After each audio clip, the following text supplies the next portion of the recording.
पैसे दो, हमारी बात मानो और फिर अली अमीन गंडापुर को ले जाओ। अगवा करने वाले डाकुओं का किस नौयत का मुतालबा है? मंजूर पश्तीन की और पश्तूनों की जमात के ऊपर पाबंदी लगा दी गई।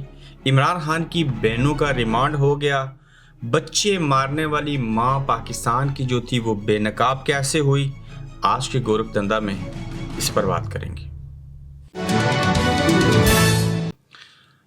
अस्सलाम वालेकुम, आप देख रहे हैं गोरखधंधा ब्रॉड कुरैशी। आपसे महातब हूं। अली अमीन गंडापुर के ऊपर इससे कबल मैंने 2 व्लॉग किए। उसमें एक नुक्ता फिर से एक्सप्लेन करता हूं कि वहां से सैकड़ों गाड़ियों को छोड़ के चुंगी नंबर टूल प्लाजा 26 से डी चौक आना और वहां से जब वो केपी हाउस गए और उसके बाद उनको अरेस्ट किया गया, ये तो बात दुरुस्त है। ताहम अब ये मुफस्सल खबर आई है कि अली अमीन गंडापुर को रियासती चोरों ने शलवार कमीज पहने हुए लोगों ने केपी के हाउस से अगवा किया है और इसका इल्ज़ाम कच्चे के और पक्के के डाकुओं के ऊपर नहीं लगा।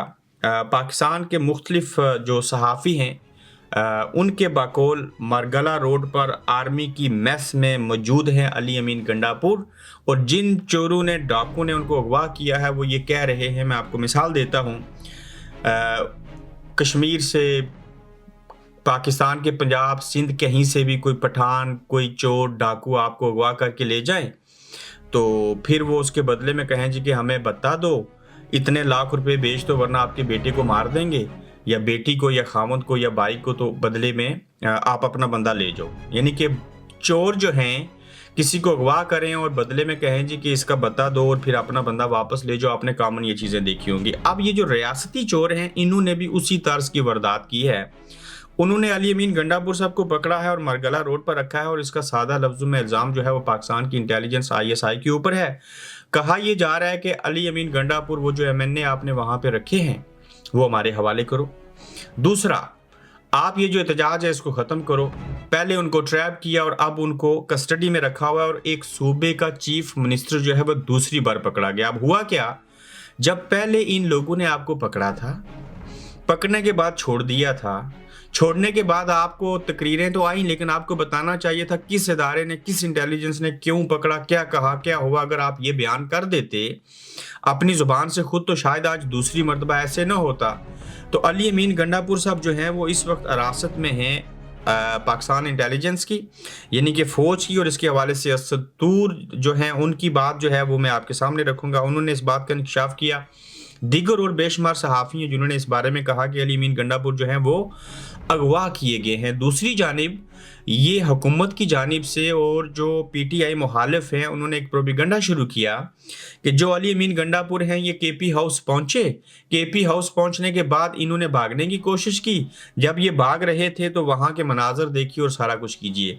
वो जो शख्स है जिसने पगड़ी बांध रखी है और सारी चीज़ें हैं, उसने वीडियो बयान देकर कह दिया है कि वो अली अमीन गंडापुर नहीं है, वो मैं ही हूँ, और जब मैं सर के ऊपर सफ़ेद पगड़ी बांधूँ तो मैं अली अमीन गंडापुर जैसा इसलिए लगता हूं कि मेरी मूछें उन जैसी हैं, कद बुत उन जैसा है, रंगत में थोड़ा सा फ़र्क है, और वो तस्वीर है, और मैं वीडियो बना के आपको कहता हूं कि वो मैं हूं, वो अली अमीन गंडापुर नहीं है।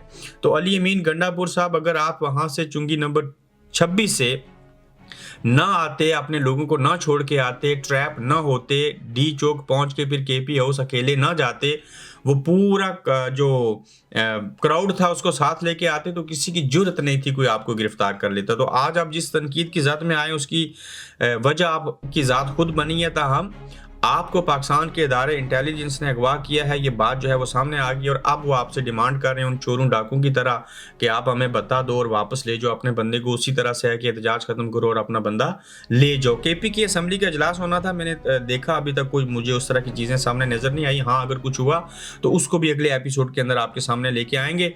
ताहम अली अमीन गंडापुर जो है वो अगवा हुए हैं, गिरफ्तार नहीं हुए। अगवा का पर्चा अगवा करने वालों के ऊपर होना चाहिए। और फिर आप देखें कि ये जो रियासत है ये ऐसी रियासत है, ऐसी माँ है जो अपने बच्चों को खुद मारती है, अपने बच्चों की जान ले लेती है, और किस तरह से ये जो है वो जुल्म कर रही है। और फिर इसकी मिसाल मैं आपको देता हूँ। पुलिस एहलकार जो था वो शहीद कहूँगा मैं उसको यकीनन, उसकी जान चली गई और इसका इल्ज़ाम पीटीआई के ऊपर लगाया जा रहा है कि वो आंसू गैस के शेल मार रहे थे। और भाई उनके पास तो शेल थे ही नहीं, ये पुलिस जो शेल मार रही थी उसी के धुएं से इस पुलिस ऑफिसर को हार्ट अटैक आया, उसकी सांसें बंद हुई, सारा कुछ हुआ, वो दुनिया से चला गया। और इस्लामाबाद पुलिस के कांस्टेबल हमीद शाह के बेटे अमाद के मुताबिक उसके वालिद आंसू गैस की शिद्दत से ब्लड प्रेशर हाई होने की वजह से फोत हुए हैं। तो आप इसका इल्ज़ाम जो है वो पाकिस्तान तहरीक इंसाफ के ऊपर लगा रहे हैं। ये इल्ज़ाम एक प्रोपिगंडा है और ऐसा प्रोपिगंडा है कि जिसकी मिसाल मैं ये दूंगा, नाउज़ बिल्ला इन लोगों के बस में हो तो ये रियासत के ऊपर मुकदमा होना चाहिए। मैंने उस दिन कहा था इस रियासत को फांसी की सज़ा मिलनी चाहिए। मैं जिस रियासत की बात कर रहा हूँ आप उस चीज़ को समझ रहे हैं। ये अल्लाह ताला भी किसी की जान ले लेना, इनके बस में हो नाउज़ बिल्ला, ये वक्त कहें उनके ऊपर भी पर्चा काट दो। यानी कि एक शख्स मर गया, आंसू गैस से मरा, वही आंसू गैस जो पुलिस इस्तेमाल कर रही थी, मुजाहिरीन पे कर रही थी, उसका इल्ज़ाम भी जो है वो आप पीटीआई के ऊपर डाल रहे हैं और मजीद मुकदमे जो हैं वो काट रहे हैं आप अली अमीर गंडापुर के ऊपर, इमरान खान के ऊपर। तो ये क्या है? उसी के बेटे को बेटे का जो बयान है उसी के ऊपर आप देखें तो उसके बकौल मेरे वालिद हमीद शाह की मौत जो है वो आंसू गैस की शिद्दत से हुई और ब्लड प्रेशर हाई होने की वजह से वो फोत हुए। तो अगर यहाँ ये बात ख़त्म हो चुकी थी, आपसे मुजाहिरीन संभाले नहीं जा रहे, तो फिर आप इसका दोष किसी और को नहीं दें। ये रियासत ज़िम्मेदार है, ये हुकूमत ज़िम्मेदार है जिन्होंने ऐसे किया। उन्हें मारते मारते खुद एक पुलिस ऑफिसर की जो है वो जान चली गई। कोई भी हो उसकी जान जो है वो कीमती है, वो सहाफ़ी हो, आम पब्लिक हो, वो पुलिस हो, वो फौज हो, कोई भी हो, किसी की जान भी ऐसे नहीं जानी चाहिए। तो इस वक्त जो डी चौक के मनाजर हैं, जो मेरे सोर्सेज है उसके मुताबिक लोग मौजूद हैं लेकिन तादाद बड़ी कम है। वो जो पहला जोर था वो किसी हद तक टूटा हुआ है। मज़ीद देखना पड़ेगा लोग कब आएंगे, कैसे आएंगे, क्या होगा, किस तरफ चीज़ें जाएंगी। तो अगले एपिसोड के अंदर मैं मज़ीद उन चीज़ों के ऊपर भी रोशनी डालूंगा।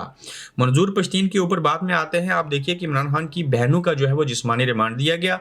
इनको गिरफ्तार हुए आज 48 घंटे हो चुके हैं। इन्हें किसी अदालत में पेश नहीं किया गया जो कि इलीगल है। नहीं मालूम इनके ऊपर कौन सा दफ़ा लगाया जाएगा। ताहम इमरान खान की बहनों अलीमा खान और उज़मा खान का एक रोज़ा जिस्मानी रिमांड दिया गया और इमरान खान की बहनों असद कैसर के भाई अदनान खान को और दीगर 105 कारकुनान के खिलाफ दहशतगर्दी के मुकदमात दर्ज हुए हैं। ये कौन सी दहशतगर्दी है भाई? एनओसी आप नहीं देते कि जलसा करें। जलसा के बजाय अगर वो एहतजाज करते हैं तो एहतजाज के लिए कौन सा एनओसी और क्या चीज़ें हैं? जहाँ आइन को नहीं मानते, कानून को नहीं मानते, जजों को नहीं मानते, अदालतों को आप नहीं मानते, तो अवाम क्यों आपकी चीज़ों को माने?